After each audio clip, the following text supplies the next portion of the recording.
it just showed me that I could do really anything I wanted to. You were born in Australia, right? No, No? Where were you born? Philippines, Manila. Really? Yeah. When did you move from there? When I was 1.5 To? to Melbourne, Australia. Right. How long have you lived there?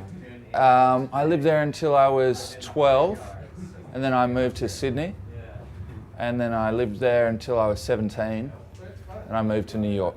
Why did you come to New York? It was when I finished high school, you know, rebellion. I wanted to leave the family, and I felt like Australia was like on the other side of the world, and I wanted to go to the Big Apple, you know. It's quite a far way to go, though. I know, but you know, I just wanted to see what it was like. I heard a lot of stuff, you know. I felt like I was getting things from over there, but sort of in second generation, and I wanted to see what it was like at the starting point. What do you mean in second generation? Well, you know, like music and art and film and stuff all comes to Australia not only late, but also sort of through other people's filters. Yeah. People decide already in New York what should make it out of New York, you know what I mean?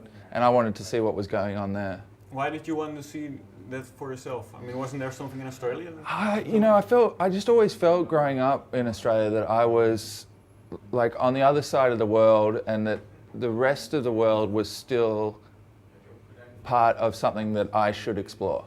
That I felt like I wasn't only contained in Australia. I felt that it was something in me that said that I had to go as soon as I could. Yeah. And I basically saved up all the money I had when I was a kid until when I was 17 I could buy the ticket and go. Yeah. And what did you do there? In New York I washed dishes and I kind of was a mess, you know, because I was probably a little too young to do that. I lived in the Lower East Side and I just didn't do so well. I eventually saved up some money and came to Europe, and I traveled around. I came to Amsterdam when I was like 18, I think. What did you do here? Huh? What did you do here?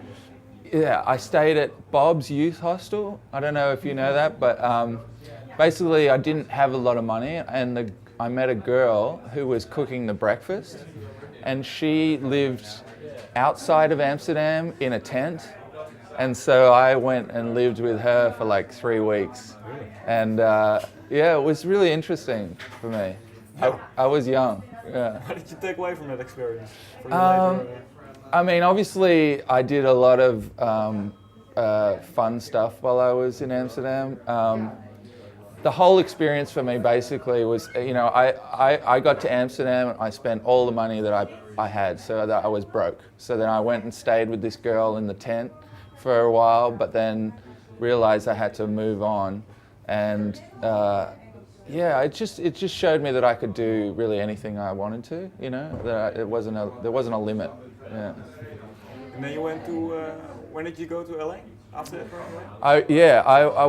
I went back to New York from Europe, and I started going to a school there, and in Europe already? No, in New York. Oh, okay. Back in New York, and then I sort of didn't really like it that much, and I moved out to LA.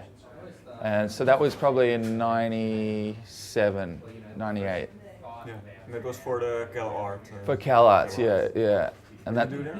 I got into it through photography, but Cal Arts is a very multimedia kind of school, so they encourage you to do a lot of things. So I ended up doing video, and I did a lot of computer animation, but eventually just started playing music.